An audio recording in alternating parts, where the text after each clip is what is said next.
it chapter by chapter, one bite at a time. So many adventures and mountains we can climb. Take it word for word, line by line, one bite at a time.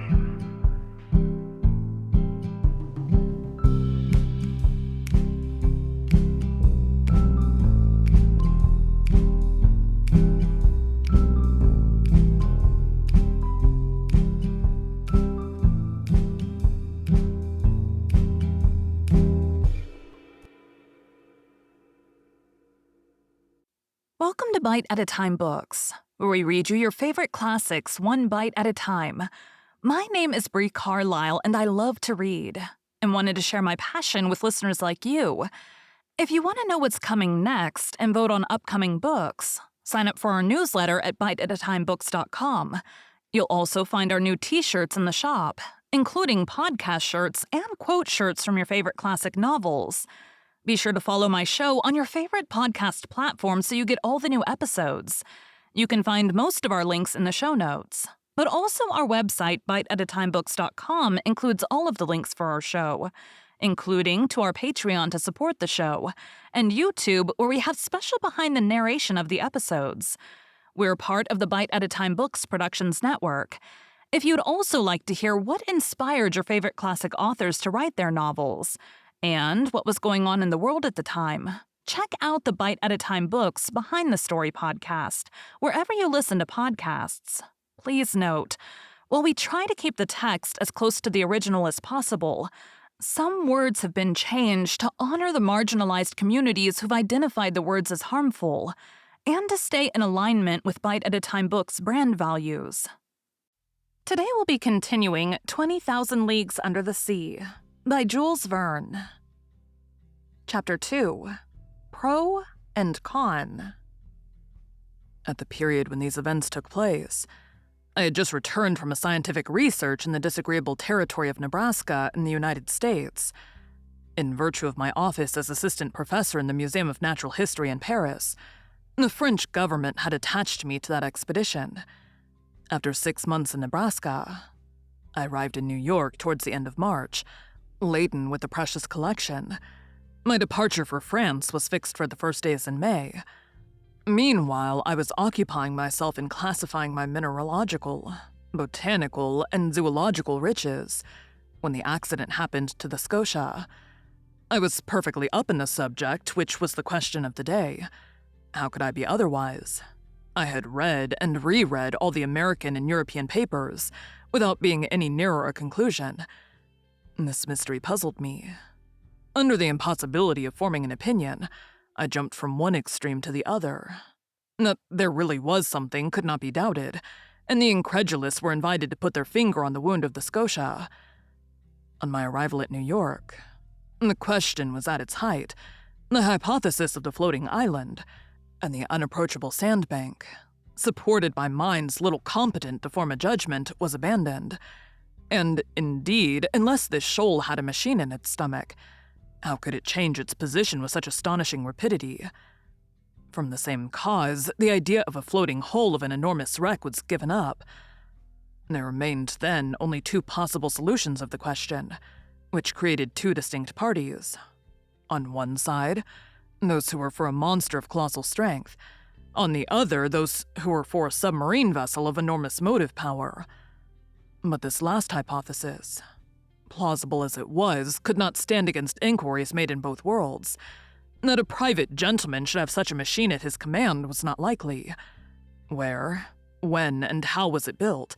And how could its construction have been kept secret? Certainly a government might possess such a destructive machine.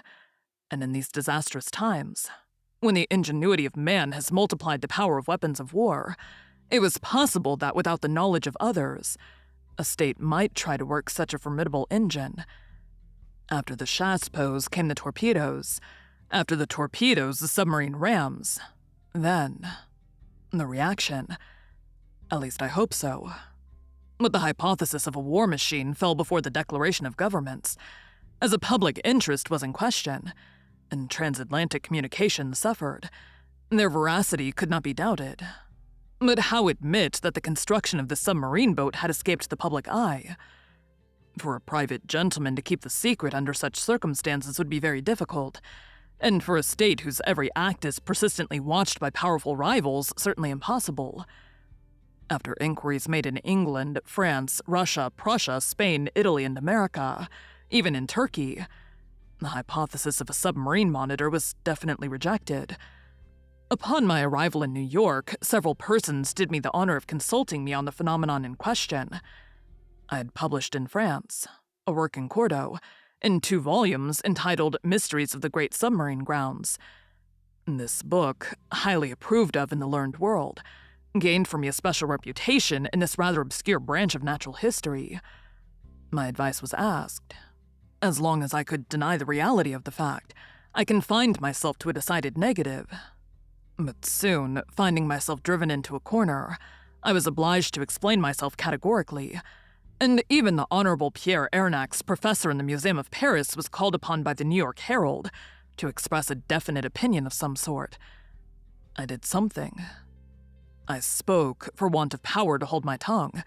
I discussed the question in all its forms, politically and scientifically, and I give here an extract from a carefully studied article which I published in the number of the 30th of April. It ran as follows. After examining one by one the different hypotheses, rejecting all other suggestions, it becomes necessary to admit the existence of a marine animal of enormous power. The great depths of the ocean are entirely unknown to us. Soundings cannot reach them. What passes in those remote depths? What beings live or can live 12 or 15 miles beneath the surface of the waters? What is the organization of these animals we can scarcely conjecture. However, the solution of the problem submitted to me may modify the form of the dilemma. Either we do know all the varieties of beings which people our planet, or we do not. If we do not know them all, if nature has still secrets and ichthyology for us, nothing is more conformable to reason than to admit the existence of fishes, or cetaceans of other kinds, or even of new species, of an organization formed to inhabit the strata inaccessible to soundings, in which an accident of some sort, either fantastical or capricious, has brought at long intervals to the upper level of the ocean. If, on the contrary, we do know all living things, we must necessarily seek for the animal in question amongst those marine beings already classed, and in that case I should be disposed to admit the existence of a gigantic narwhal. The common narwhal, or unicorn of the sea, often attains a length of 60 feet. Increase its size 5-fold or 10-fold, give it strength proportionate to its size, lengthen its destructive weapons, and you obtain the animal required. It will have the proportions determined by the officers of the Shannon, the instrument required by the perforation of the Scotia, and the power necessary to pierce the hull of the steamer. Indeed, the narwhal is armed with a sort of ivory sword, a halberd according to the expression of certain naturalists. The principal tusk has the hardness of steel. Some of these tusks have been found buried in the bodies of whales, which the unicorn always attacks with success. Others have been drawn out, not without trouble, from the bottoms of ships, which they had pierced through and through as a gimlet pierces a barrel. The Museum of the Faculty of Medicine in Paris possesses one of these defensive weapons, 2 yards and a quarter in length, and 15 inches in diameter at the base. Very well, suppose this weapon to be 6 times stronger and the animal 10 times more powerful. Launch it at the rate of 20 miles an hour and you obtain a shock capable of producing the catastrophe required. Until further information, therefore, I shall maintain it to be a sea unicorn of colossal dimensions, armed not with a halberd but with a real spur as the armored frigates or the rams of war, whose massiveness and motive power it would possess at the same time. Thus may this puzzling phenomenon be explained, unless there be something over and above all that one has ever conjectured, seen, perceived, or experienced, which is just within the bounds of possibility. These last words were cowardly on my part, but up to a certain point I wished to shelter my dignity as professor, and not give too much cause for laughter to the Americans, who laugh well when they do laugh. I reserved for myself a way of escape. In effect, however, I admitted the existence of the monster. My article was warmly discussed, which procured it a high reputation. It rallied round it a certain number of partisans. The solution it proposed gave, at least, full liberty to the imagination. The human mind delights in grand conceptions of supernatural beings, and the sea is precisely their best vehicle, the only medium through which these giants, against which terrestrial animals such as elephants or rhinoceroses are as nothing, can be produced or developed. The industrial and commercial papers treated the question chiefly from this point of view. The Shipping and Mercantile Gazette, the Lloyd's List, the Packet Boat, and the Maritime and Colonial Review, all papers devoted to insurance companies which threatened to raise their rates of premium, were unanimous on this point. Public opinion had been pronounced. The United States were the first in the field, and in New York they made preparations for an exhibition destined to pursue this narwhal. A frigate of great speed. The Abraham Lincoln was put in commission as soon as possible. The arsenals were opened to Commander Farragut, who hastened the arming of his frigate. But as it always happens, the moment it was decided to pursue the monster did not appear. For 2 months, no one heard it spoken of. No ship met with it. It seemed as if this unicorn knew of the plots weaving around it. It had been so much talked of, even through the Atlantic cable, that jesters pretended that this slender fly had stopped a telegram on its passage and was making the most of it. So when the frigate had been armed for a long campaign and provided with formidable fishing apparatus, no one could tell what course to pursue. Impatience grew apace when on the 2nd of July they learned that a steamer of the line of San Francisco, from California to Shanghai, had seen the animal 3 weeks before in the North Pacific Ocean. The excitement caused by this news was extreme. The ship was revictualled and well stocked with coal.